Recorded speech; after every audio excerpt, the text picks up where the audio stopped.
Good morning, babies. Just had a little bit of a spiritual download that I wanted to share. It's a theme that I kind of go on about a lot, but it's obviously important, and it's been a recurring one in my life. So I'm just going to tell you basically what I'm talking about is a great practice that I try to follow is whenever someone in your life, around you, on the world stage, whatever, exhibits something nasty, horrible, just the way they act, just hateful. Take that as an opportunity to learn, as opposed to railing against that person and how horrible they are. I know sometimes it's really tempting to just be, look at that jackass. That son of a bitch doesn't know his ass from a hole in the ground. No. I get it. I've been there a lot. I still get there. But I find that what is so much more effective is to think, look at how a person can react to X stimuli in a way that is clearly fucked up. Okay, so with that little intro, I'm going to tell you a wee story regarding my father.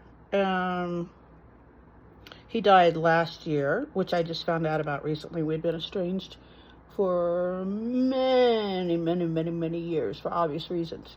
So when I was in college, long time ago, in the 1990s, 1990s we're talking about, I was still trying to maintain some sort of a relationship with my father. And I was living in Austin, Texas, because I was at UT Austin, and my father came to visit me, which I was always like I had this real approach avoidance thing because I felt like I should have some sort of relationship with him, but it was always so horrible to be around him.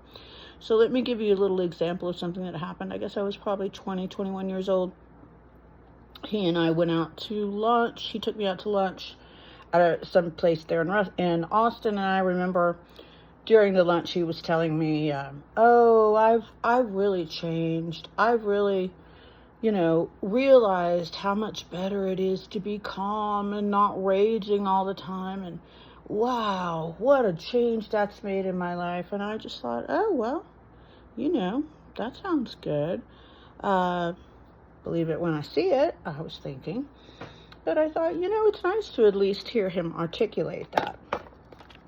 Let's use a rageaholic, to say the least. So he and I walked out then to his truck, to get into his truck, which had a parking ticket on it, because he was parked illegally. Well, what does my newly enlightened, zen father do? He flies into a fucking rage. Goddamn son of a bitch, why does this goddamn shit always happen to me? I'm always doing the best I can. And I'm thinking to myself, well, you could read the parking signs and not park where it tells you not to. I mean, I'm not a big fan of parking signs either, but it's part of the whole society contract driving a car situation we have going on. We can't just all park where we like. Them's the rules, folks.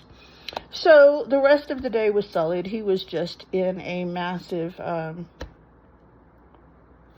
nobody wanted to be around him. Nobody ever wanted to be around him because every fucking thing set him off like that. So what am I getting to?